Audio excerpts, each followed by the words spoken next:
I'm Sharon Swart with Hub Culture. We are at the Cannes Film Festival. Joining us today is director Lucy Walker. Her countdown to zero is in official selection. Lucy, what is it like being at Cannes for the first time as a director? It's a little windy. It's not as warm as you might think. Here we are on a yacht, being blown away. No, it's beautiful. It's amazing. I always dreamed as a young filmmaker of being at Cannes. It just somehow still has that cachet, even though there are so many amazing, prestigious and brilliant festivals that I've been lucky enough to have films in, like Sundance, Berlin, Toronto. Somehow Cannes is just such a prestigious and distinctive sort of honor as a filmmaker. And I grew up in London, and my first job was actually working in TV in France, but I was really falling in love with movies and going to see movies, like 2 movies every evening and 4 movies a day at the weekend.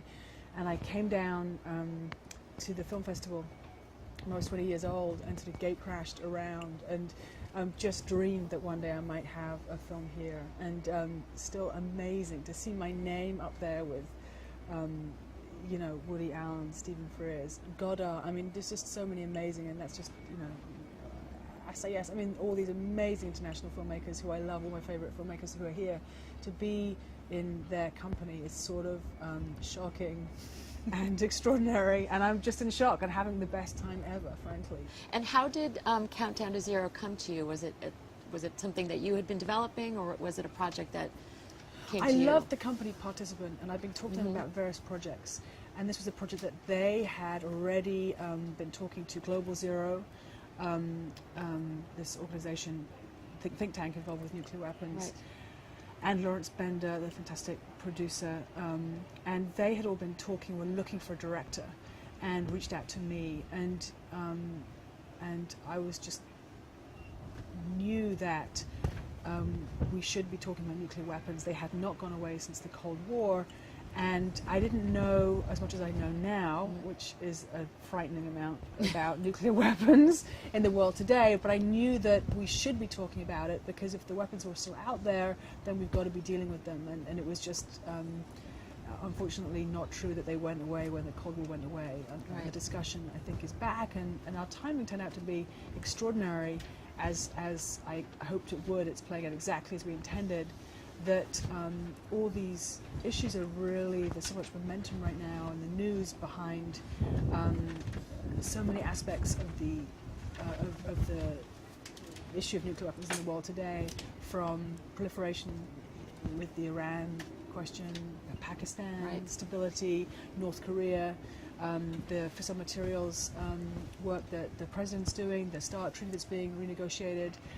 There's just the Al-Qaeda and terrorism, even the attack in Times Square recently. And there's so much that is so insanely topical and urgent about the issue, and I felt like when we were making the movie, I was like desperately paddling, and I could see this wave sort of breaking, and I really wanted the timing to line up. And as it is, being here in May 2010, the movie's being released by Magnolia in July 2010, and the timing is perfect, because, you know, right now, the president keeps quoting the movie, and Hillary Clinton gave it 2 thumbs up. They stopped the UN last week to watch the movie.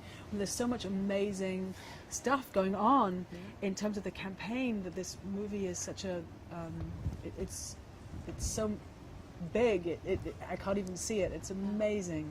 Now, how did you get into documentary filmmaking? And I'm sure you have aspirations to be making narrative features as well. I love making both, and I sort of think that the skills for one sharpen the skills for the other. Yeah. And I never see myself as a documentary filmmaker. I just see myself as a filmmaker who happens to have now made 4 non-fiction features. Right. Because I also made, my first film was Devil's Playground, about Amish teenagers and during their Rumspringa period, right, freedom. And my second feature documentary is called Blind Sight, about an amazing journey with blind people climbing Mount Everest, basically, and crazy stuff happening there. Thank you. And so I always like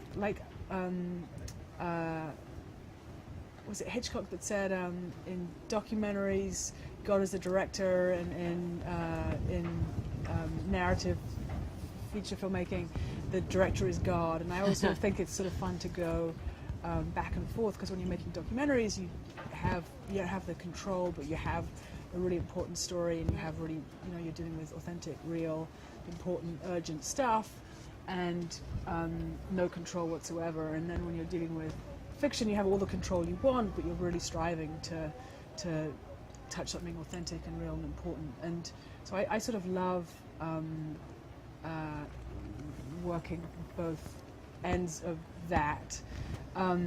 And gosh, how did I get into it? I mean, I just always loved movies and everything.